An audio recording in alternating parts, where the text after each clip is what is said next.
8ನೇ ತರಗತಿ ಸಮಾಜ ವಿಜ್ಞಾನ ವಿಷಯದ ರಾಜ್ಯಶಾಸ್ತ್ರ ವಿಭಾಗದಲ್ಲಿ ಕೊಡ್ತಕ್ಕಂಥ ಅಧ್ಯಾಯ ಈ ಒಂದು ಪ್ರಜಾಪ್ರಭುತ್ವ ಇವತ್ತು ನಾವು ತಿಳಿದುಕೊಳ್ಳಬೇಕಾ.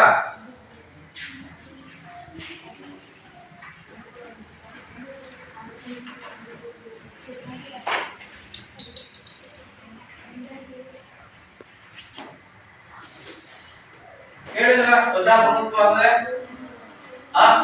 ಇಂದಿನ ತರಗತಿಯಲ್ಲಿ ಪ್ರಜಾಪ್ರಭುತ್ವ ಅಂತ ಕೇಳಿದ್ರ ಸಾಮಾನ್ಯವಾಗಿ ಪ್ರಜಾಪ್ರಭುತ್ವ ಪುರಾತನ ಸರ್ಕಾರದಲ್ಲಿತ್ತು ಅಂತ ಎಲ್ಲಿತ್ತು? ಪುರಾತನ ಸರ್ಕಾರದಲ್ಲಿತ್ತು. ಪ್ರಾಚೀನ ಭಾರತದಲ್ಲಿ ಪ್ರಜಾಪ್ರಭುತ್ವ ಇರುವುದನ್ನು ಕಾಣ್ತೀವಿ. ಇಲ್ಲಿ ಸಿಂಧೂ ಸಂಸ್ಕೃತಿ ನಾಗರಿಕತೆ ಮತ್ತು ಸಮಿತಿ ಪ್ರಜಾಪ್ರಭುತ್ವ ಸರ್ಕಾರದ ಒಂದು ಸ್ಥಾಪನೆ ಅನೇಕ ಕ್ರಾಂತಿಗಳಾಗಿತ್ತು. ಕ್ರಾಂತಿಗಳಾಗಿತ್ತು, ಹಾಗಾಗಿ ಧನ್ಯಗಳಾದವು. ಹಾಗಾಗಿ ಪ್ರಪಂಚದ ಬೇರೆ ಬೇರೆ ದೇಶಗಳಲ್ಲೂ ನಾವು ಕಾಣಿಸ್ಬೋದು. ಆಯ್ತಾ? ಇಲ್ಲಿ ಪ್ರಜಾಪ್ರಭುತ್ವ ಅಂತಕ್ಕಂಥದ್ದು ಡೆಮಾಕ್ರಸಿ ಅಂತ. ಇದು ಇಂಗ್ಲಿಷ್ ಗ್ರೀಕ್ ಭಾಷೆಯ ಪದ. ಯಾವುದು? ಡೆಮಾಕ್ರಸಿ. ಯಾವ ಭಾಷೆ ಪದ? ಗ್ರೀಕ್ ಭಾಷೆ ಪದವಾಗಿದ್ದು ಡೆಮಾಸ್ ಮತ್ತು ಕ್ರೇಷಿಯಾ ಅಂತ. ಡೆಮಾಸ್ ಮತ್ತೆ ಕ್ರೇಷಿಯಾ ಅಂತಕ್ಕಂಥ ಎರಡು ಪದಗಳಿಂದ ಬಂದಿದ್ದು.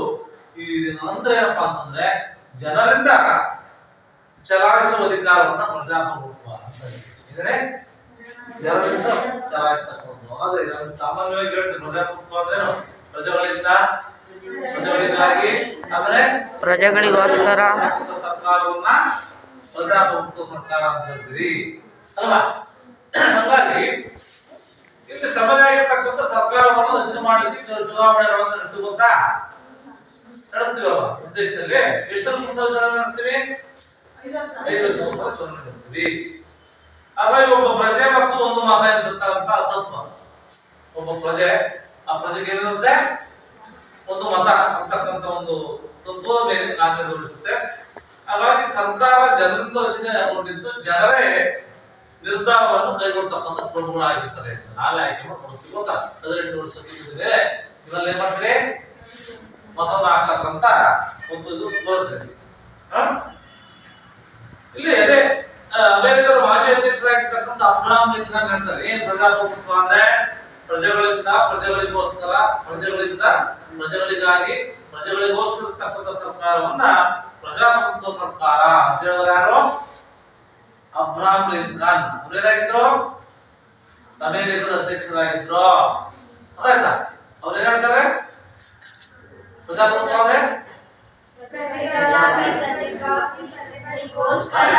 ಸರ್ಕಾರವನ್ನ ಪ್ರಜೆಗಳೇ ಪ್ರಭುಗಳು ಅಂತ. ಪ್ರಜೆಗಳೇ ಪ್ರಭುಗಳು. ಹಾಗಾದ್ರೆ ಈ ಪ್ರಜಾಪ್ರಭುತ್ವದ ವಿಧಗಳು ಯಾವುವು? ಪ್ರಜಾಪ್ರಭುತ್ವದಲ್ಲಿ 2 ವಿಧಗಳಿದ್ದಾವೆ. ಯಾವುದು? ಒಂದು ಪ್ರತ್ಯಕ್ಷ ಪ್ರಜಾಪ್ರಭುತ್ವ ಮತ್ತು ಪರೋಕ್ಷ ಪ್ರಜಾಪ್ರಭುತ್ವ. ಪ್ರತ್ಯಕ್ಷ ನೇರವಾಗಿ, ಪ್ರತ್ಯಕ್ಷ ಪ್ರಜಾಪ್ರಭುತ್ವ. ಆಮೇಲೆ ಪರೋಕ್ಷ ಪ್ರಜಾಪ್ರಭುತ್ವ. ಹೌದಾ? ಇಲ್ಲಿ ಒಂದು ಪ್ರತ್ಯಕ್ಷ ಡೈರೆಕ್ಟ್ ಡೆಮಾಕ್ರಸಿ ಎಂದು ಬರುತ್ತೆ. Indirect democracy. ಈ ಒಂದು ಪ್ರಕಾರದ ಸರ್ಕಾರದಲ್ಲಿ ಜನರು ತಮ್ಮದೇ ಸರ್ಕಾರವನ್ನ ಚುನಾವಣೆಯನ್ನ ಮೂಲಕ ಆರಿಸಿ ಅವರು ಪ್ರಗತಿಗೆ ಅನುಕೂಲವಾಗುತ್ತದೆ. ಅದರಲ್ಲಿ ಪ್ರತ್ಯಕ್ಷದಲ್ಲಿ ಕೆಲವು ನಿಯಮ ಮತ್ತು ಕಾನೂನುಗಳನ್ನ ಇಲ್ಲಿ ರೂಪುಗೊಳ್ತಾರೆ. ಇಲ್ಲಿ ಪ್ರತ್ಯಕ್ಷ ಪ್ರಜಾಪ್ರಭುತ್ವದಲ್ಲಿ ಈ ಒಂದು ಪ್ರತ್ಯಕ್ಷ ಪ್ರಜಾಪ್ರಭುತ್ವ ಮಾದರಿಯ ಸರ್ಕಾರಗಳು ಕಡಿಮೆ ಜನಸಂಖ್ಯೆ, ವಿಸ್ತೀರ್ಣದಲ್ಲಿ ನಿಯಮಿತ ವ್ಯಾಪ್ತಿಯನ್ನು ಹೊಂದಿರುತ್ತವೆ.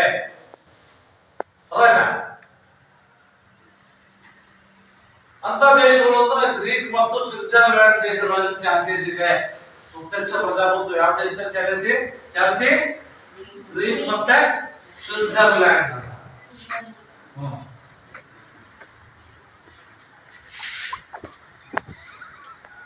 ಪ್ರತ್ಯಕ್ಷ ಪ್ರಜಾಪ್ರಭುತ್ವ ಪ್ರಜಾಭಿಪ್ರಾಯ ಮತ್ತು ನೇತೃತ್ವದ ಆಧಾರದ ಮೇಲೆ ಪರಿಣಾಮಕಾರಿಯಾಗಿರುತ್ತೆ. ಯಾಕಪ್ಪ ಅಂತಂದ್ರೆ ಈ ಒಂದು ಭಾರತದಲ್ಲಿ ಈ ಪ್ರಕಾರ ಸರ್ಕಾರ ರಚನೆಯನ್ನ, ಭೌಗೋಳಿಕ ವ್ಯಾಪ್ತಿಯನ್ನ, ಜನಸಂಖ್ಯೆ ಪ್ರಮಾಣದಿಂದ ನಾವು ಇದನ್ನ ಸಾಧ್ಯ ಅಸಾಧ್ಯ, ಇದನ್ನು ಪ್ರತ್ಯಕ್ಷ ಪ್ರಜಾಪ್ರಭುತ್ವವನ್ನ ಮಾಡಲಿಕ್ಕೆ ಸಾಧ್ಯ ಇಲ್ಲ. ಗೊತ್ತಾಯ್ತಾ? ಹಾಗಾಗಿ ನಾವೇನ್ ಮಾಡ್ತೇವೆ ಅಂದ್ರೆ ಪರೋಕ್ಷ ಪ್ರಜಾಪ್ರಭುತ್ವ ಎರಡನೇದು. ಯಾವುದು ಪ್ರಜಾಪ್ರಭುತ್ವ? ಎರಡನೇದು ಯಾವುದು? ಪರೋಕ್ಷ ಪ್ರಜಾಪ್ರಭುತ್ವ. ಪರೋಕ್ಷ ಪ್ರಜಾಪ್ರಭುತ್ವ ಮಾದರಿ ಸರ್ಕಾರ ಭಾರತ, ಅಮೆರಿಕ ಮತ್ತೆ ರಾಷ್ಟ್ರಗಳಿಗೆ ಸೂಕ್ತ. ಯಾವುದು?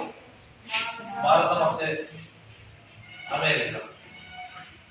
ನಮಗೆ ನಮ್ಮ ದೇಶದಲ್ಲಿ ಯಾವ ಪ್ರಜಾಪ್ರಭುತ್ವ ಇದೆ? ಪರೋಕ್ಷ ಪ್ರಜಾಪ್ರಭುತ್ವ. ಗ್ರೀಕಲ್ಲಿ ಪ್ರತ್ಯಕ್ಷ ಪ್ರಜಾಪ್ರಭುತ್ವ. ಇಲ್ಲಿ ಪರೋಕ್ಷ ಪ್ರಜಾಪ್ರಭುತ್ವ ವ್ಯವಸ್ಥೆಯಲ್ಲಿ ಜನರು ತಮ್ಮ ಪ್ರತಿನಿಧಿಗಳನ್ನ ನಿಯತಕಾಲಿಕ ಚುನಾವಣೆಗಳಲ್ಲಿ ಚುನಾಯಿಸಿ ಬಳಸ್ತಾರೆ, ಶಾಸನ ಸಭೆ ಬಳಸ್ತಾರೆ. ಶಾಸನ ಸಭೆಗಳು ಯಾವ ನೋಡಿದ್ವಿ? ಶಾಸನ ಸಭೆಗಳು ಕರ್ನಾಟಕದ ಶಾಸಕಾಂಗದ ಎರಡು ಸದನಗಳು ಯಾವುದು? ಕರ್ನಾಟಕದಲ್ಲಿ ವಿಧಾನಸಭೆ ಮತ್ತು ವಿಧಾನ ಪರಿಷತ್ ಎಮ್ಎಲ್ಎ 18 ವರ್ಷದ ಆಯ್ಕೆ ಮಾಡಿ ಬಳಸ್ತಿರಲ್ಲ, ಎಮ್ಎಲ್ಎ. ವಿಧಾನಸಭೆ ಮತ್ತು ವಿಧಾನ ಪರಿಷತ್ ಎರಡು ಸದನಗಳಿಗೆ ಏನ್ ಮಾಡ್ತೀವಿ? ಆಯ್ಕೆ ಮಾಡಿ ಬಳಸ್ತಕ್ಕಂಥ. ಇಲ್ಲಿ ಚುನಾಯಿತಗೊಂಡಂತ ಸದಸ್ಯರು ಶಾಸನಗಳನ್ನು ಮತ್ತು ಕಾನೂನುಗಳನ್ನು ರೂಪಿಸ್ತಾರೆ, ರೂಪಿಸಿ ಆಡಳಿತವನ್ನು ನಿರ್ವಹಣೆ ಮಾಡ್ತಾರೆ. ಮತ್ತು ಈ ಒಂದು ದೃಷ್ಟಿಯಿಂದ ಪ್ರಜಾಪ್ರಭುತ್ವವನ್ನು ಕಾಲಕಾಲಕ್ಕೆ ಚುನಾವಣೆಗಳಲ್ಲಿ ಚುನಾಯಿತಗೊಂಡ ಜನಪ್ರತಿನಿಧಿಗಳ ಸರ್ಕಾರ ಅಂತ ನಮ್ಮಿಂದ 18 ವರ್ಷ ತುಂಬಿರ್ತಾರಲ್ಲ ಅವರಿಂದ ಏನಾಗುತ್ತೆ? ಚುನಾಯಿತಗೊಂಡ ಪ್ರತಿನಿಧಿಗಳು ನಮ್ಮ ರಾಷ್ಟ್ರ ನಾಯಕರನ್ನು ಆಯ್ಕೆ ಮಾಡ್ತಾರೆ. ಹೌದಾ? ಅವರ ಪ್ರಜಾಪ್ರಭುತ್ವ ಲಕ್ಷಣಗಳೇನು? ಪ್ರಜಾಪ್ರಭುತ್ವದ ಲಕ್ಷಣಗಳು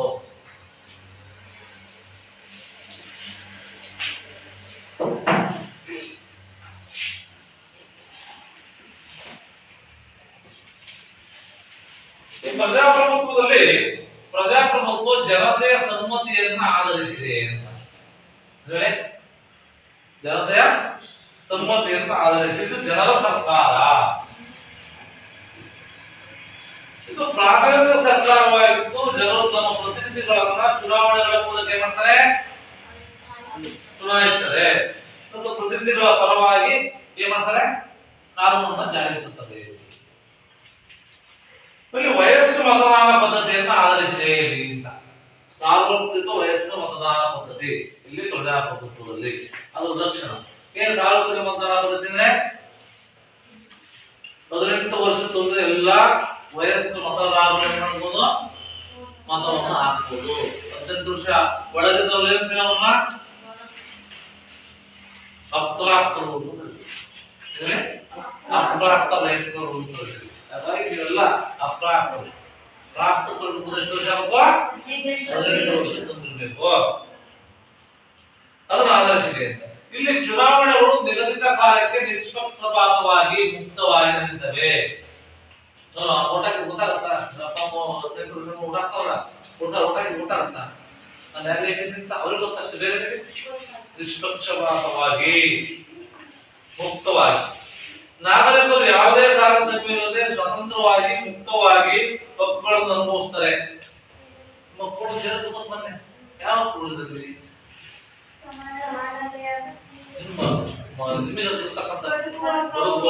ಆಮೇಲೆ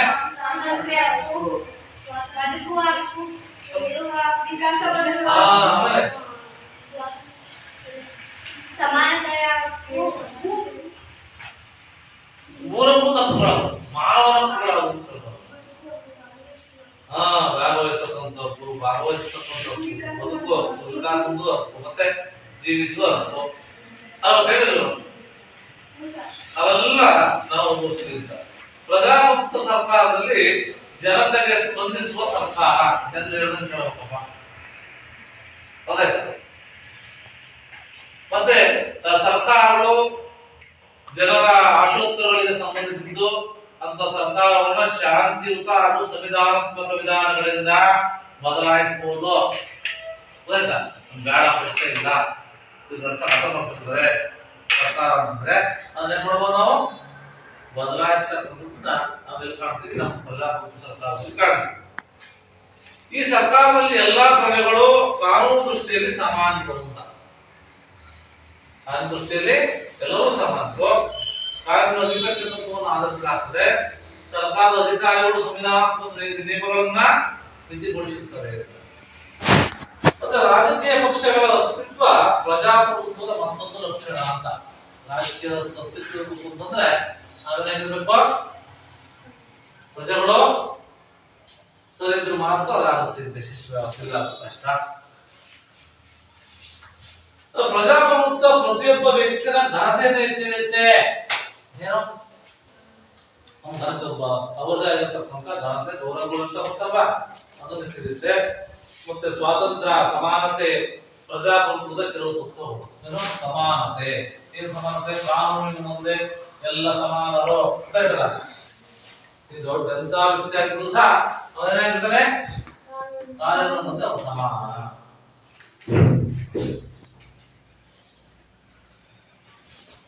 ಪ್ರಜಾ ಜಾತಿ, ಧರ್ಮ, ಲಿಂಗ, ಸ್ಥಾನ ಇವುಗಳ ಆಧಾರದ ಮೇಲೆ ಪ್ರಜೆಗಳನ್ನ ತಾರತಮ್ಯ ಮಾಡಿದಿಲ್ಲ. ಒಬ್ಬೊಬ್ಬರೇ ಬೆಳೆದಿದೆ ಅಲ್ವಾ, ಅವ್ರ ಆ ಜಾತಿ, ಇವ್ರು ಈ ಜಾತಿ, ಆ ಲಿಂಗ ಮಾಡೋದಿಲ್ಲ, ಮನುಷ್ಯ ಮಾಡ್ತಿರೋದಲ್ವ. ಸೌಲಭ್ಯಗಳಿಗೋಸ್ಕರ ಏನ್ ಮಾಡಿದ್ರೆ ಮನುಷ್ಯ ಮಾಡಿಬಿಟ್ರೆ ಇದನ್ನ ಯಾರು ಮಾಡಿಲ್ಲ. ಸಂವಿಧಾನದಲ್ಲಿ ಜಾತಿ ನೋಡಿದ್ರ ಇದೆಯಾ? ಯಾವ ಕಾನೂನು ಜಾತಿ ಸಂವಿಧಾನದಲ್ಲಿ ಅಂಬೇಡ್ಕರ್ ಸಂವಿಧಾನ ಜಾತಿ ಕೊಡ್ತಾ ಇಲ್ಲ. ಎಲ್ಲರೂ ಒಂದೇ ಸಮಾನ. ನೀವು ಯಾರ್ಯಾರು ಬೇಕಾದ್ರೆ ಸಮಾಜ ಅಲ್ವಾ, ಎಲ್ಲಾರು ಜಾತಿ ಮಾಡ್ತಿದ್ದೀರಪ್ಪ. ಅಲ್ಲೇನು ಗೊತ್ತಾಯ್ತಾ, ಯಾವುದೇ ಜಾತಿ, ಧರ್ಮ, ಲಿಂಗ, ಸ್ಥಾನಗಳ ಆಧಾರದ ಮೇಲೆ ಪ್ರಜೆಗಳ ನಡುವೆ ಪ್ರಾರ್ಥನೆ ಮಾಡಿ ಹೋಗ್ತದಾಳೆ. ಇದು ಮೈ ನಿಂಗೇಶ್ ಬೆಳೆದಾಳೆ ಅಂತಲ್ಲ, ಗೊತ್ತಾಯ್ತಾ ಹೇಳೋದು ವಿಚಾರ. ಮತ್ತೆ ಪ್ರಜಾಪ್ರಭುತ್ವದಲ್ಲಿ ಅಂತಿಮ ಅಧಿಕಾರ ಜನತೆಯಲ್ಲಿದ್ದು ನಮ್ಮ ಕೈಯಲ್ಲಿದ್ದೆಲ್ಲ ಪರಮಾಧಿಕಾರ. ಗೊತ್ತಾಯ್ತಾ? ಸರ್ಕಾರ ಜನರಿಂದ ಅಧಿಕಾರವನ್ನು ಪಡೆಯುತ್ತೆ. ಈ ಉದ್ದೇಶಕ್ಕಾಗಿ ನಿವೃತ್ತ ಕಾಲಕ್ಕೆ ಚುನಾವಣೆ ಪಡೆದ ಮೊದಲ ನಿವೃತ್ತವೇ ಸಾರ್ವತ್ರಿಕ ಚುನಾವಣೆ ಮೂಲಕವಾಗಿ ಎಲೆಕ್ಷನ್ ಮಾಡಿ ಓಟ್ ಹಾಕಿ ಸರ್ಕಾರವನ್ನು ಆಯ್ಕೆ ಮಾಡತಕ್ಕಂಥ ಪ್ರಜಾಪ್ರಭುತ್ವ ಮಾಡತಕ್ಕಂಥ ಲಕ್ಷಣ. ಪ್ರಜಾಪ್ರಭುತ್ವ ಕಲ್ಯಾಣ ರಾಜ್ಯವಾಗಿದ್ದು ಜನರ ಸರ್ವತೋಮುಖ ಅಭಿವೃದ್ಧಿಗೆ ವಿಶೇಷ ಗಮನವನ್ನು ಹರಿಸ್ತಾರೆ. ಈಗ ಗಮನವನ್ನ ಅವರಿಗೋಸ್ಕರ, ಪ್ರಜೆಗಳಿಂದ ಆಗ್ತಿಲ್ಲ, ಅವರಿಂದ ಅವರಿಗಾಗಿ ಅವರಿಗೋಸ್ಕರ ಸರ್ಕಾರ ಜನರಿಂದ ಜನರಿಗಾಗಿ ಜನರಿಗೋಸ್ಕರ ಸರ್ಕಾರವಲ್ಲ, ಅವರಿಂದ ಅವರಿಗಾಗಿ ಅವರಿಗೋಸ್ಕರ ಸರ್ಕಾರ ಆಗ್ತಾ ಇದೆ. ಮತ್ತೆ ಪ್ರಜಾಪ್ರಭುತ್ವ ವ್ಯಕ್ತಿ ಪೂಜೆಗೆ ವಿರುದ್ಧ. ಒಬ್ಬ ವ್ಯಕ್ತಿಯನ್ನ ಪೂಜೆ ಮಾಡಬಹುದು, ಅದು ವಿರುದ್ಧವಾಗಿರುತ್ತೆ. ಇದೇನಪ್ಪಾ ಅಂತಂದ್ರೆ ಪ್ರಜಾಪ್ರಭುತ್ವ ಇರ್ತಕ್ಕಂಥ ಲಕ್ಷಣಗಳಾದ್ರೆ, ಈ ಪ್ರಜಾಪ್ರಭುತ್ವದ ಯಶಸ್ವಿ ಆಗಬೇಕು ಅಂತಂದ್ರೆ ಏನೇ, ಪ್ರಜಾಪ್ರಭುತ್ವ ಯಶಸ್ವಿ ಆಗಬೇಕು ಅಂತಂದ್ರೆ ಯಾವೆಲ್ಲ ಅಂಶಗಳು ಇರ್ತವೆ. ಪ್ರಜಾಪ್ರಭುತ್ವ ಯಶಸ್ವಿಗೆ ಅವಶ್ಯಕ ಇರ್ತಕ್ಕಂಥ ಕೆಲವು ಅಂಶಗಳನ್ನು ನಾವು ಗಮನಿಸಬೇಕಾಗುತ್ತೆ. ಇಲ್ಲಿ ಪ್ರಜಾಪ್ರಭುತ್ವವನ್ನು ರಕ್ಷಿಸ್ತಕ್ಕಂಥ ಮನೋಭಾವನೆ ಜನರಲ್ಲಿರಬೇಕು ಅಂತ. ಏನಿರಬೇಕು? ಪ್ರಜಾಪ್ರಭುತ್ವವನ್ನು ನಾವು ರಕ್ಷಣೆ ಮಾಡ್ತಕ್ಕಂಥ ನಮ್ಮಲ್ಲಿರಬೇಕು. ಏನ್ ಮಾಡ್ಬೇಕು? ಚುನಾವಣೆಯಲ್ಲಿ ನಿಷ್ಪಕ್ಷಪಾತವಾಗಿ ಉದ್ಧಾರ ಮಾಡ್ತಕ್ಕಂಥ, ದೇಶ ಉದ್ಧಾರ ಮಾಡ್ತಕ್ಕಂಥವ್ರನ್ನ, ರಾಜ್ಯ ಉದ್ಧಾರ ಮಾಡ್ತಕ್ಕಂಥವ್ರು ಆಗಬೇಕು. ಅಷ್ಟೇ. ಜನರು ಸದಾ ಜಾಗರೂಕರಾಗಿರ್ಬೇಕಂತ, ಏನು ಎಚ್ಚರಿಕೆ ಇರಬೇಕಂತ ಗೊತ್ತ. ಸುಮ್ಮನೆ ಕೊಟ್ಟರು ಅದು ಇದು ಕೊಟ್ಟರು ಆಶ್ವಾಸನೆ ಕೊಟ್ಟರು ಕೊಟ್ಟು ಏನ್ ಮಾಡ್ತೀವಿ ನಾವು ಪರಿಸ್ಥಿತಿ ಬಂದಿದೆ. ಪ್ರಜಾಪ್ರಭುತ್ವ ಯಶಸ್ಸು ಯಾವತ್ತೇ ತಾಳ್ಮೆಯನ್ನ ಅವಲಂಬಿಸಿರುತ್ತದೆ ಅಂತ. ತಾಳ್ಮೆ ಜನರು ಕೊಡುವ ಮತ್ತು ತೆಗೆದುಕೊಳ್ತಕ್ಕಂಥ ತತ್ವಪಾಲಕರು, ಕೊಡೋರು ಮತ್ತೆ ತೆಗೆದುಕೊಳ್ತಕ್ಕಂಥವ್ರು. ಹಾಗಾಗಿ ಪ್ರಜಾಪ್ರಭುತ್ವದ ಯಶಸ್ಸು ನಾಯಕತ್ವ ದಕ್ಷತೆಯನ್ನು ಅವಲಂಬಿಸಿರುತ್ತೆ. ಅದನ್ನ ನಾಯಕತ್ವ ದಕ್ಷತೆಯನ್ನ ಅವುಗಳಿಗೆ ಪರಿಹಾರ ನೀಡುವ ಸೇವಾ ಮನೋಭಾವ, ದೇಶಭಕ್ತಿ, ತ್ಯಾಗ ಮಾಡತಕ್ಕಂಥ ಗುಣವನ್ನದು ಹೊಂದಿರಬೇಕು. ಅದರ ಜೊತೆಗೆ ಪ್ರಜಾಪ್ರಭುತ್ವ ವಿರೋಧ ಪಕ್ಷವು ಆಡಳಿತ ಪಕ್ಷದ ವೈಖರಿಗಳನ್ನ ಸದಾ ಎಚ್ಚರಿಕೆಯಿಂದ ಈ ಸರ್ವಾಧಿ ಧೋರಣೆಗಳನ್ನ ನಿಯಂತ್ರಣ ಮಾಡುತ್ತೆ ಅಂತ.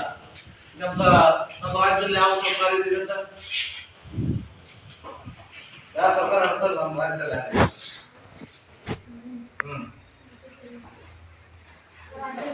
ಯಾರು ನಡೆಸೋದು? ಕಾಂಗ್ರೆಸ್ ಅಂತ ಅಲ್ವಾ? ಅದು ವಿರೋಧ ಪಕ್ಷ ಅಂತ ಇರುತ್ತೆ ಗೊತ್ತಾ? ವಿರೋಧ ಪಕ್ಷ ಆಗಿದೆ. ವಿರೋಧ ಪಕ್ಷ ಅದು ಬಿಜೆಪಿ, ಕಾಂಗ್ರೆಸ್ ಆಡಳಿತ ಪಕ್ಷ ಕಾಂಗ್ರೆಸ್. ಹಾಗಾಗಿ ವಿರೋಧ ಪಕ್ಷಗಳು ಇರಲೇಬೇಕಪ್ಪ. ಏನಾದ್ರು ಮಾಡಿ ಕೇಳಕ್ ಬರಲ್ಲ, ವಿರೋಧ ಮಾಡಿ ಪ್ರತಿಭಟನೆ ಮಾಡಿ ಅಲ್ವಾ? ಅದಕ್ಕೋಸ್ಕರ ಆಡಳಿತ ಪಕ್ಷ ಇರುತ್ತೆ. ಮತ್ತು ಬಿಜೆಪಿ ಆಡಳಿತ ಪಕ್ಷ ಇರುತ್ತೆ, ಈಗ ವಿರೋಧ ಪಕ್ಷ. ಹಂಗೆ ಅದನ್ನ ಮಾಡ್ಲಿಕ್ಕೆ ವಿರೋಧ ಪಕ್ಷಗಳು ಕಂಟ್ರೋಲ್ ಮಾಡ್ತಾರೆ. ಏನೋ ಆಡಳಿತ ಪಕ್ಷವನ್ನು ಯಾವ ರೀತಿಯಾಗಿ ಒಂದು ಭಾಗಿಸ್ತಾರೆ, ಯಾವ ರೀತಿ ಕೆಲಸ ಮಾಡ್ತಾರೆ, ಅವ್ರು ಬಿಟ್ಟಿದ್ರಂಗೆ ಇಲ್ಲ. ಆಗ ನಮ್ಮ ಕರ್ನಾಟಕ ರಾಜ್ಯದ ವಿರೋಧ ಪಕ್ಷದ ನಾಯಕರು ಯಾರು? ವಿರೋಧ ಪಕ್ಷದ ನಾಯಕ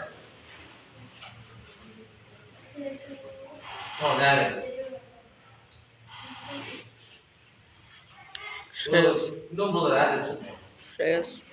ನೀವು ಅಷ್ಟು ಟಿವಿ ನೋಡ್ತಾ ಇರ್ಬೇಕು, ನ್ಯೂಸ್ ನೋಡ್ತಾ ಇರ್ಬೇಕು ಅಂತ ಹೇಳೋದು. ವಿರೋಧ ಪಕ್ಷದ ನಾಯಕ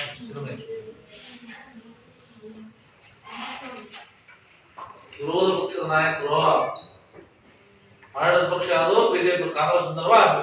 ಬಿಜೆಪಿ ಯಾರು ವಿರೋಧ ಪಕ್ಷದಲ್ಲಿ ಹೋರಾಡ್ತಿದ್ದೀಗ? ವಿರೋಧ ಪಕ್ಷದ ನಾಯಕ 6 ವರ್ಷ ಅಂತ ಹೇಳಿದ್ರ, 6 ವರ್ಷ ಅಂತ ಹೇಳಿದ್ದಾರೆ. ಅವ್ರೇನ್ ಮಾಡ್ತಾರೆ? ಅದಕ್ಕೆ ವಿರೋಧ ಪಕ್ಷದ ನಾಯಕನಾಗಿ ಅವರ ಕಾರ್ಯವೈಖರಿ ಏನ್ ಮಾಡ್ತಾರೆ?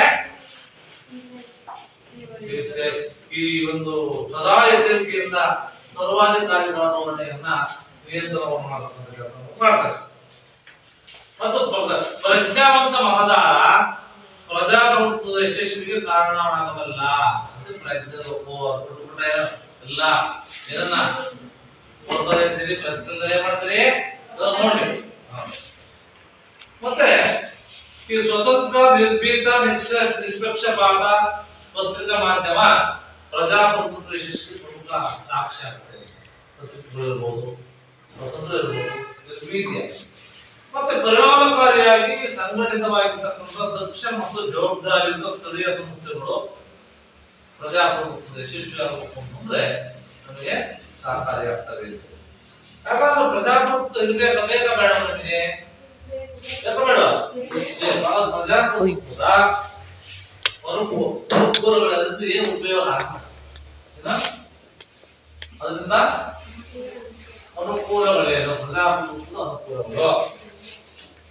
ಈ ಪ್ರಪಂಚದ ಬಹುತೇಕ ರಾಷ್ಟ್ರಗಳು ಪ್ರಜಾಪ್ರಭುತ್ವ ಮಾದರಿ ಸರ್ಕಾರ ಹೊಂದಿವೆ ಅಂತ ಹೇಳಿದ್ರೆ ನಾನು ಹೇಳಿದೆ. ಯಾರು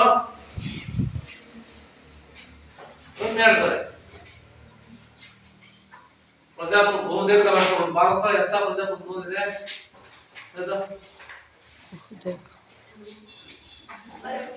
ಪರೋಕ್ಷ ಪ್ರಜಾಪ್ರಭುತ್ವ. ಮತ್ತೆ ಗ್ರೀಕ್ ಯಾರಪ್ಪ? ಗ್ರೀಕ್ ದೇಶ ಯಾವ ಪ್ರಜಾಪ್ರಭುತ್ವದಲ್ಲಿ? ಪ್ರತ್ಯಕ್ಷ ಪ್ರಜಾಪ್ರಭುತ್ವವನ್ನು ಹೊಂದಿದೆ. ಅದಾಯ್ತಾ? ಹಂಗೆ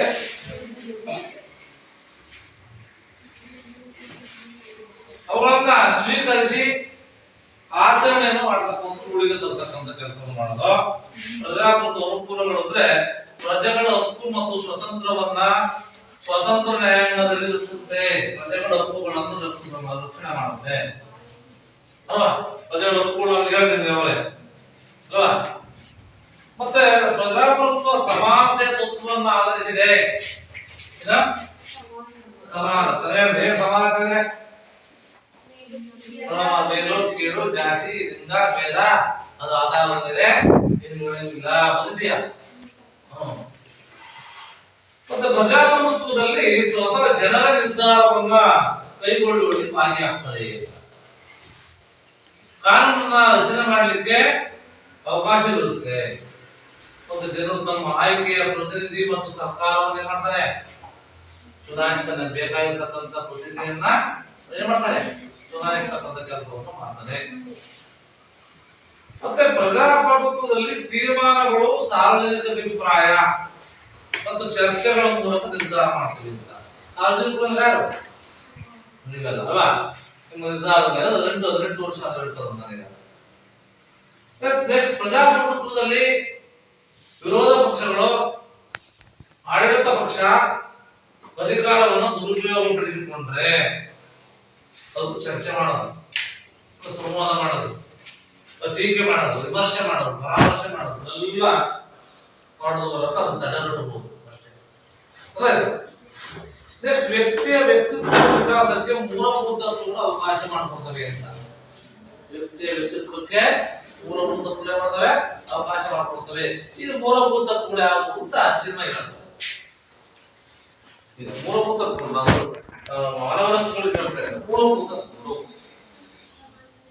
ಸಮಾನತೆ ಶೋಷಣೆ ವಿರುದ್ಧ ಮತ್ತೆ ಸ್ವಾತಂತ್ರ್ಯದ ಮತ್ತೆ ಪರಿಹಾರ ಬದ್ಧತ್ವ ಮತ್ತೆ ಧಾರ್ಮಿಕ ಸ್ವತಂತ್ರದ ಶೈಕ್ಷಣಿಕ ಸಾಂಸ್ಕೃತಿಕ ಗೊತ್ತಲ್ಲ ಎಷ್ಟು ಅಂಕಗಳಿದಾವೆ? 6 ಅಂಕಗಳು. ಮೂಲಭೂತ ಹಕ್ಕುಗಳು. ಪ್ರಜಾಪ್ರಭುತ್ವದಲ್ಲಿ ಚುನಾವಣೆಯ ಮೂಲಕವಾಗಿ ಶಾಶ್ವತವಾಗಿ ಸರ್ಕಾರವನ್ನು ಬದಲಿಸಲಿಕ್ಕೆ ಅವಕಾಶ ಇರುತ್ತೆ.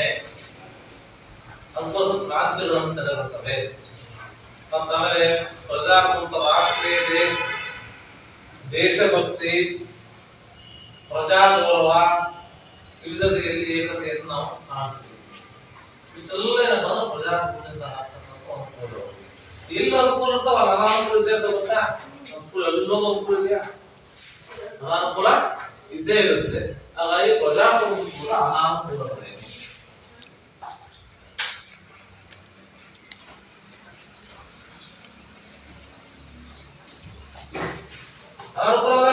ಒಳ್ಳೆದ ಕೆಟ್ಟದ್ದು? ಅದು ಕೆಟ್ಟದ್ದು. ಏನು ಇಲ್ಲಿ ಗೌರವಯುತ ಶೈಕ್ಷಣಿಕ ಮತ್ತೆ ನಿರ್ವಹಣಾ ಕೌಶಲ್ಯ, ಉತ್ತಮ ನಾಯಕತ್ವದ ಲಕ್ಷಣಗಳು, ಸಾಮಾಜಿಕ, ಆರ್ಥಿಕ, ರಾಜಕೀಯ ಜ್ಞಾನದ ಕೊರತೆ, ತಿಳುವಳಿಕೆ ಇಲ್ಲದಿರುವ, ಸ್ವಾರ್ಥ ಸಾಧನೆ, ಜನಪ್ರತಿನಿಧಿಗಳಿಂದ ಪ್ರಜಾಪ್ರಭುತ್ವ ದುರ್ಬಲವಾಗುತ್ತೆ. ಏನೇ ಓದೇ ಇರಲ್ಲ, ಅವನು ಏನ್ ಮಾಡ್ತೀವಿ? ಗೆಲ್ಲಿಸ್ತೀವಲ್ವಾ? ಸೈನ್ ಮಾಡಕ್ ಬರಲ್ಲ, ಅದನ್ನೇ ಮಾಡ್ತೀವಿ, ಗೆಲ್ಲಿಸ್ತೀವಿ. ನೋಡಿರಲ್ವಾ? ನಾವು ನಿಮ್ಗೆಲ್ಲ ಗೊತ್ತಿರ್ಬೋದು. ಇಂಥದ್ದು ಅಲ್ಲ ಅಂತ ಹೇಳ್ತಾರೆ. ಪ್ರಜಾಪ್ರಭುತ್ವದಲ್ಲಿ ಇದ್ರೆ ಈ ರೀತಿಯಾಗಿ ಏನು ಬರೋದನ್ನ ಗೊತ್ತಿರೋದನ್ನ ಏನ್ ಮಾಡ್ತೀವಿ ನಾವು? ತಿಳಿಸ್ತೀವಿ ಅಂತಕ್ಕಂಥ ಅದೊಂದು ಅನುಕೂಲ, ಅನಾನುಕೂಲ. ಗೊತ್ತಾಯ್ತಾ? ಅದಕ್ಕಾಗಿ ರಾಜಕೀಯ ಪಕ್ಷಗಳ ನಡುವಿನ ಪಕ್ಷಪಾತ ಮತ್ತು ಭ್ರಷ್ಟಾಚಾರಕ್ಕೆ ಏನ್ ಮಾಡ್ಕೊಳ್ತೀವಿ ಅಂತ ಅವಾಗ ಏನ್ ಮಾಡ್ತಾರೆ? ಏನು ಗೊತ್ತಿರಲ್ಲ ರಾಜಕೀಯ ಪಕ್ಷದಲ್ಲಿ ಅವರಿಗೆ ಅವಾಗ ಮಾಡುತ್ತೆ ಪಕ್ಷಪಾತ ಮತ್ತು ಭ್ರಷ್ಟಾಚಾರ ಅವ್ಯವಹಾರಗಳು ಏನಾಗ್ತಾರೆ? ಅದು ಒಳಗಂತೆ ಸರಿ ಆಗುತ್ತೆ. ಅರ್ಥ ಆಯ್ತಾ? ರಾಷ್ಟ್ರದ ಹಿತಾಸಕ್ತಿಗಿಂತ ಪಕ್ಷದ ಹಿತಾಸಕ್ತಿ ಮುಖ್ಯ ಆಗುತ್ತೆ. ನನ್ನ ಪಕ್ಷ, ಆ ಪಕ್ಷ, ಈ ಪಕ್ಷ, ರಾಷ್ಟ್ರದ ಅದೇ ಪಕ್ಷ ಇದು ಅದನ್ನೇ ಮಾಡ್ತಾರೆ. ಪಕ್ಷ ಮುಖ್ಯ ಆಗುತ್ತೆ, ಜನರು ಮುಖ್ಯವಲ್ಲ ಅಂತ ಹೇಳ್ತಾರೆ. ನೆಕ್ಸ್ಟ್ ಪಕ್ಷದಿಂದ ಪಕ್ಷಕ್ಕೆ ಪಕ್ಷಾಂತರಗೊಳ್ತಕ್ಕಂಥ ಕ್ರಿಯೆಗಳು ಸರ್ಕಾರಗಳನ್ನು ಸ್ಥಿರಗೊಳ್ತಾರೆ. ನೋಡಬೇಕು ನೀವು, ಇಲ್ಲೇನಾದ್ರು ಅವಕಾಶ ಇಲ್ಲ, ಪಕ್ಷ ಅಂತಾರೆ ಸೇರಿಸ್ಬಿಡ್ತಾರೆ. ಇಲ್ಲಿ ಚನ್ನಪಟ್ಟಣದಲ್ಲಿ, ಆಮೇಲೆ ಕಣ್ಣೂರಲ್ಲಿ, ಆಮೇಲೆ ಸಿದ್ದಾವೆಲ್ಲ ಅಲ್ಲಿ ಬಿಜೆಪಿ ಟ್ರೈ ಮಾಡ್ತಾ ಇದ್ರು. ಅಲ್ಲಿ ನಮ್ಗೆ ಏನು ಪಕ್ಷಾಂತರ ಮಾಡೋದೇನಪ್ಪ ಅಂತಂದ್ರೆ ಅಲ್ಲಿ ಸರ್ಕಾರವನ್ನ ಹೋಗ್ತಾರೆ. ಮತ್ತೆ ಪ್ರಜಾಪ್ರಭುತ್ವ ವ್ಯವಸ್ಥೆಯಲ್ಲಿ ಜಾತಿ ಅಂಶಗಳು, ಮತಿ ಅಂಶಗಳು, ಹಣ ಮತ್ತು ತೋಳುಗಳ ಪ್ರದರ್ಶನ ಮಾಡುವುದು. ಎಲ್ಲಿ ಎಲೆಕ್ಷನ್ ಕೊಡ್ತಾರೆ, ಇದು ಕೊಡ್ತಾರಲ್ವಾ? ಅದರ ಆಧಾರದ ಮೇಲೆ ನಾವು ಚುನಾವಣೆಗಳಲ್ಲಿ ಮುಕ್ತವಾಗಿ ಬಳಕೆಯಾಗುವುದರಿಂದ ಸರ್ಕಾರಗಳು ದುರ್ಬಲಗೊಳ್ಳುತ್ತವೆ ಅಂತ ಅಲ್ಲ. ಇಂಥವನ್ನ ಕೊಡ್ಕೊಂಡು ಹಾಗೆ ಗೊತ್ತಾರ ಅವರು. ನಾವು ಏನ್ ಮಾಡ್ತಾರೆ? ಇಲ್ಲಿ ಯಾವುದೇ ವೃದ್ಧಿ ಆಗಲ್ಲ, ಅದಕ್ಕಾಗಿ ಪ್ರಜಾಪ್ರಭುತ್ವ ಅಲ್ಲ. ನೆಕ್ಸ್ಟ್ ಪ್ರಜಾಪ್ರಭುತ್ವದಲ್ಲಿ ಕಾನೂನು ಪುಸ್ತಕವು ದೀರ್ಘ ಪ್ರಕ್ರಿಯೆ, ದೀರ್ಘವಾಗಿರುತ್ತೆ. ಯಾವುದೇ ಕಾನೂನು ಬಹಳ ಸಮಯ ಬೇಕಾಗುತ್ತೆ. ಇಲ್ಲಿ ಚುನಾವಣೆಗಳನ್ನ ನಡೆಸುವುದು ಅಧಿಕ ವೆಚ್ಚದಾಯಕವಾಗಿದ್ದು ಚುನಾವಣೆ ಪ್ರಕ್ರಿಯೆ ಹೆಚ್ಚು ಕಾಲಾವಕಾಶ ತೆಗೆದುಕೊಳ್ಳುತ್ತೆ. ಚುನಾವಣಾ ಪ್ರಕ್ರಿಯೆಯಲ್ಲಿ ಹೆಚ್ಚು ಕಾಲಾವಕಾಶ ತೆಗೆದುಕೊಳ್ಳುತ್ತೆ. ಹಾಗಾಗಿ ಬಹುಮತ ಹೊಂದಿರತಕ್ಕಂಥ ಆಡಳಿತ ಪಕ್ಷ ಏನಾದ್ರೆ ಬಹುಮತ ಅಂದ್ರೆ ಅತಿ ಹೆಚ್ಚು ಮತವನ್ನು ತೆಗೆದುಕೊಳ್ಳುತ್ತೆ. ಅದ್ರಲ್ಲಿ ಯಾರು ಜಾಸ್ತಿ ತೆಗೆದುಕೊಂಡ್ರೆ ಅದೇ ಅವನು ಆಡಳಿತ ನಡೆಸ್ತಾನೆ. ಇವರು ನಾವು ಜಾಸ್ತಿ ತಲುಪಿರಿ ಅಂತೇಳಿ ಸರ್ವಾಧಿಕವಾಗಿ ಧೋರಣೆ ಮಾಡ್ತಕ್ಕಂಥದ್ದು. ವಿರೋಧ ಪಕ್ಷ ಅಥವಾ ಇತರ ಅಲ್ಪಸಂಖ್ಯಾತ ಪಕ್ಷಗಳ ಅಭಿಪ್ರಾಯಕ್ಕೆ ಮನ್ನಣೆ ನೀಡಲ್ಲ. ಆದ್ರಿಂದ ಅವಿದ್ಯಾವಂತ ಅನಕ್ಷರಸ್ಥ ಬಡವರು ಅಧಿಕಾರಶಾಹಿ ಸದಸ್ಯರಿಂದ ಶೋಷಣೆ ಒಳಗಾಗ್ತಕ್ಕಂಥ ಸಂಭವವಿರುತ್ತೆ. ನಂತರ ಸಮಾಜ ವಿರೋಧಿ ಶಕ್ತಿಗಳು ಹಣ ಮತ್ತು ತೋಳ್ಗಳ ಸರ್ಕಾರದ ಮೇಲೆ ಪ್ರಭಾವವನ್ನು ಬೀರುತ್ತವೆ ಅಂತ ಏನೇನು ಕೂತಿರ್ತವೆ ಅಲ್ಲ ಅನಾನುಕೂಲವನ್ನು ನಾವು ಕಾಣ್ತೀವಿ. ನೆಕ್ಸ್ಟ್ ಸಾರ್ವತ್ರಿಕ ವಯಸ್ಕ ಮತದಾನ ಪದ್ಧತಿ ಅಂತ ಬರುತ್ತೆ.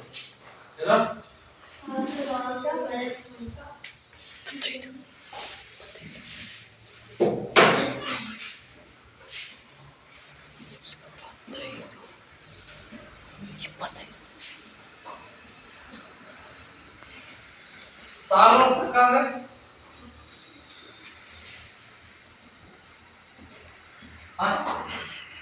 ಸಾರ್ವತ್ರಿಕ ಎಲ್ಲರೂ ಅಂತಲ್ಲ.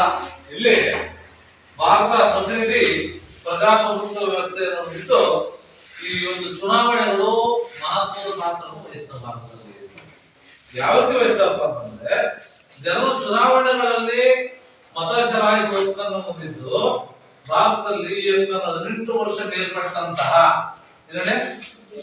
18 ವರ್ಷ ಮೇಲ್ಪಟ್ಟಂತಹ ವಯಸ್ಕರು ಯಾವುದೇ ಜಾತಿ, ಮತ, ವಿದ್ಯಾರ್ಹತೆ, ವರ್ಣ, ವರ್ಗ, ಧರ್ಮ, ಭಾಷೆ, ಲಿಂಗ ಭೇದವಿಲ್ಲದೆ ಮತವನ್ನು ಚಲಾಯಿಸಬಹುದು. ಗೊತ್ತಾಯ್ತಾ? 18 ವರ್ಷ ವಯಸ್ಕರು ಇರಬಹುದು. ಅವ್ರ ಜಾತಿ ಬೇಕಾಗಿಲ್ಲ, ಲಿಂಗ ಬೇಕಾಗಿಲ್ಲ, ಧರ್ಮ ಬೇಕಾಗಿಲ್ಲ, ವರ್ಣ ಬೇಕಾಗಿಲ್ಲ, ಯಾವುದೇ ಲಿಂಗ ಭೇದವಿಲ್ಲದೆ ಮತವನ್ನು ಚಲಾಯಿಸಿದ್ರೆ ಅದನ್ನು ನಾವೇನ್ತೀವಿ ವಯಸ್ಕ ಮತದಾನ ಪದ್ಧತಿ ಕರೀತೀವಿ. ಉತ್ತಮ ಸರ್ಕಾರ ರಚನೆಗೆ ಪ್ರಜ್ಞಾವಂತರಾದ ಮತದಾರರ ಮೇಲೆ ಅವಲಂಬಿತವಾಗಿರ್ತಕ್ಕಂಥ ಪ್ರಜ್ಞಾವಂತ ಮತದಾರ ಬೇಕು ಅಂತ ಸರ್ಕಾರವನ್ನು ತೋರಿಸಬೇಕು.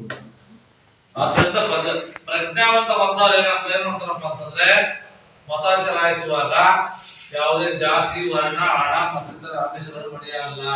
ಪ್ರತಿಯೊಂದ ವಿದ್ಯಾವಂತ ಮತದಾರ ಈಗ ಎಲ್ಲರಿಗೂ ಕೊಡಬಾರದು ಅಂತ ನಮ್ಮ ಪ್ರಕಾರ ಏನಿಲ್ಲ. 18 ವರ್ಷ ಮೇಲ್ಪಟ್ಟವರು ಎಲ್ಲರೂ ಆಗ್ತಾ ಇರ್ತದೆ. ಅಲ್ಲ ವಿದ್ಯಾವಂತ ಇರ್ತಾರೆ, ಅವ್ರಿಗೆ ಏನ್ ಗೊತ್ತಾಗುತ್ತೆ ಅಲ್ವಾ? ಪ್ರಜ್ಞಾವಂತ ಕೊಡ್ಬೇಕು. ಏನನ್ನ ಮತವನ್ನ ಹಾಕ್ತಕ್ಕಂಥದ್ದನ್ನ ಮತ್ತೆ ತನ್ನ ಅಭ್ಯರ್ಥಿ ಆಯ್ಕೆಯಲ್ಲಿ ಜಾಗರೂಕವಾಗಿರ್ಬೇಕು. ಮತದಾರರು ಉತ್ತಮ ಗುಣ ಮತ್ತು ಸಾಮರ್ಥ್ಯ ಹೊಂದಿರತಕ್ಕಂಥ ಅಭ್ಯರ್ಥಿಯನ್ನು ಆಯ್ಕೆ ಮಾಡಬೇಕು. ಆಯ್ಕೆ ಮಾಡೋದನ್ನ ಹಾಗೆ ಮಾಡುವಾಗ ಕೆಲವು ಅಂಶಗಳನ್ನ ಏನು ಅಭ್ಯರ್ಥಿ ಸಮಾಜ ಸೇವೆ ಮಾಡುವ ಇಚ್ಛಾಶಕ್ತಿ, ಆಸಕ್ತಿಯನ್ನು ಹೊಂದಿರಬೇಕು. ಅಲ್ವಾ? ಸಮಾಜಕ್ಕೆ ಉದ್ಧಾರ ಮಾಡಿದಾನ, ಅನುಕೂಲ ಮಾಡಿದಾನ ಅಂತ ಒಂದು. ಎರಡು, ಅಭ್ಯರ್ಥಿ ಜನಪರ ಕಾಳಜಿ ಇದೆಯಾ ಅವರಿಗೆ, ಇದನ್ನು ಅದನ್ನು ಸುಲಭವಾಗಿ ಭೇಟಿಯಾಡಲಿಕ್ಕೆ ಅವಕಾಶ ಇರಬೇಕು. ಹೋಗ್ಬೋದು ಅಂದ್ರೆ MLA ಅವಕಾಶ ಇರಬೇಕು. ಅವನು ಸಮಾಜ ಸೇವೆ ಮಾಡ್ತಕ್ಕಂಥ ಇಚ್ಛೆ ಇದೆಯಾ ಅದೇ. ಮತ್ತೆ ಅಭ್ಯರ್ಥಿ ವಿದ್ಯಾವಂತನಾಗಿದ್ದು ನಿಷ್ಠೆ, ಪ್ರಾಮಾಣಿಕ, ಸೇವಾ ಮನೋಭಾವನೆ, ಬದ್ಧತೆ ಹೊಂದಿರಬೇಕು. ವಿದ್ಯಾವಂತರಾಗಿದ್ದಾರೆ ಆಯ್ಕೆ ಮಾಡಬೇಕು. ಮಾಡ್ತಾರೆ ಎಲೆಕ್ಷನ್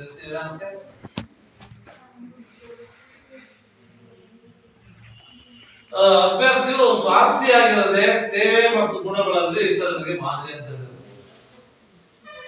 ಭ್ರಷ್ಟಾಚಾರದ ದೂರ ಇರಬೇಕು. ನ್ಯಾಯಾಲಯಗಳು ಅಭ್ಯರ್ಥಿಯನ್ನು ಅಪರಾಧಿ ಎಂದು ಘೋಷಣೆ ಮಾಡಿದ್ರೆ ಮತ್ತು ಅಪರಾಧ ಚಟುವಟಿಕೆಗಳಲ್ಲಿ ಅವರು ತೊಡಗಿರಬಾರದು, ಜೈಲಿಗೆ ಹೋಗಿರಬಾರದು, ಕಳ್ಳಾಗಿರಬಾರದು, ದರೋಡೆಕೋರಾಗಿರಬಾರದು. ಅಭ್ಯರ್ಥಿ ಸಮಾಜ ದ್ರೋಹ ಮತ್ತೆ ರಾಷ್ಟ್ರದ್ರೋಹದ ಚಟುವಟಿಕೆಯಲ್ಲಿ ಭಾಗಿಯಾಗಿರಬಾರದು. ಇವೆಲ್ಲ ಇದ್ರೆ ಏನ್ ಮಾಡಬಹುದು? 18 ವರ್ಷ ಆದ್ಮೇಲೆ ಇವೆಲ್ಲ ಅವ್ರು ಆಯ್ಕೆ ಮಾಡಬಹುದು. ಗೊತ್ತಾಯ್ತಾ? ಇಷ್ಟೇನಪ್ಪ ಅಂದ್ರೆ ಪ್ರಜಾಪ್ರಭುತ್ವ. ಪ್ರಜಾಪ್ರಭುತ್ವ ಅಂದ್ರೆ ಪ್ರಜಾಪ್ರಭುತ್ವ ಅಂದ್ರೆ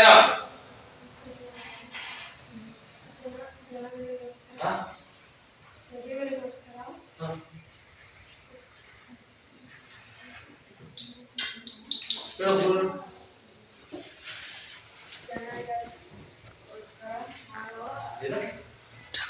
ಜನರಿಗೋಸ್ಕರ ಜನರಿಂದಲೇ ಮಾಡು. ಪ್ರಜೆಗಳಿಂದ ಪ್ರಜೆಗಳಿಗಾಗಿ ಪ್ರಜೆಗಳಿಗೋಸ್ಕರ ಇರ್ತಕ್ಕಂಥ ಸರ್ಕಾರ ಅಂತ ಹೇಳಿದ್ರೆ ಯಾರು? ಅಂತ ಹೇಳಿದ್ರೆ ಯಾರು? ಹೌದಿಲ್ಲ, ಅದು ಹೇಳಿದ್ರೆ ಯಾರು ಅಂತ ಅಬ್ರಾಮ್ ನೀವು ಮಾತ್ರ ಜಾಗ ಪಟಾಕಿರ್ತಾರೆ ನೀವೆಲ್ಲ